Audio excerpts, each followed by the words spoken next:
everyone! So, we had a very long day. May mga ocular inspection at saka site visit tayo ng mga site natin kaninang umaga. And then, itong huli, meron tayong meeting doon sa isa nating follower. At medyo malaki problema niya kasi 6 months pa lang yung pool niya, nagli-leak na. At ang pinakamasakit na part doon, iniwan na siya ng contractor niya. Isa pang masakit, wala siyang kahit anong plano. So, pero may mga naitabi siya mga pictures at saka video. Kaya pag may mga nag-i-inquire sa amin, yun lang lagi kong tinatanong, mga pictures at saka video, para at least mas madali namin ma-assess yung problema.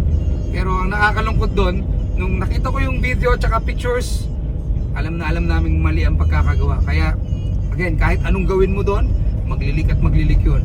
So hindi kami nagbibigay ng temporary solution.